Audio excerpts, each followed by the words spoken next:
వెళ్ళుచున్న చోటికి నీవిప్పుడు నా వెంట రాలేవు, కానీ తరువాత వచ్చేదవని అతనితో చెప్పేశాడు యేసుక్రీస్తు. ఇప్పుడు రాలేవు నాతో, నేను వెళ్తున్న చోటికి, ఎందుకంటే నేను వెళ్తున్న చోటు చిన్న చోటు కాదు, ఓకేనా? తండ్రి కుడి పార్శ్వమున కూర్చోడానికి నేను వెళ్తున్నా, ఆ చోటికి నువ్వు రాలేవు అని అనగానే నెక్స్ట్ పేతురు ఏం మాట్లాడుతున్నాడు.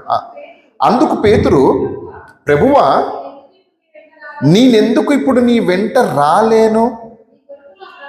నీ కొరకు నా ప్రాణము పెట్టేదనని ఆయనతో చెప్పినట్టు. అట్లా అంటారు ప్రభా, నేను నీ శిశువుని కదా, నేను నీ కొరకు నా ప్రాణాన్ని ఇచ్చేస్తే ఏమనుకుంటున్నావు నువ్వు? కామెడీలుగా ఉందా నాతో అనుకుంటుండు పేతురు, ఓకేనా? అప్పుడు ఈయన మనసు ఎరిగిన పేతురు వచ్చి యేసుక్రీస్తు వారు ఏం చెప్తున్నారు అండి పేతురు గురించి. నెక్స్ట్ కింద, యేసు,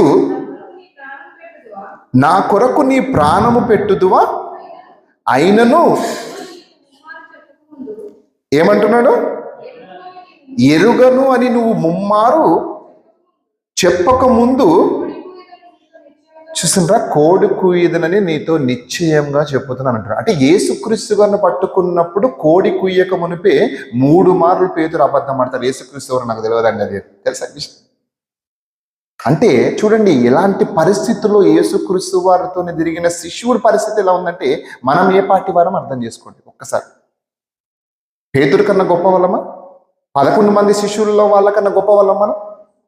కాదండి. మనల్ని పేతురునే వదలలేదంటే అపవాది మనల్ని ఎలా వదిలిపెడతాది అనుకుంటున్నారు మనం? ఇప్పుడు అపవాది మాట్లాడిపించింది అక్కడ తెలుసా? డైరెక్ట్ చెప్పేశాడు, నన్ను పట్టుకున్న రోజు, నేను సిలువకి రెడీ అయిన రోజు నువ్వు ముమ్మార్లు అబద్ధం ఆడతావు పేతురు, ప్రాణం పెట్టుడు కాదు ఇక్కడ కావాల్సింది.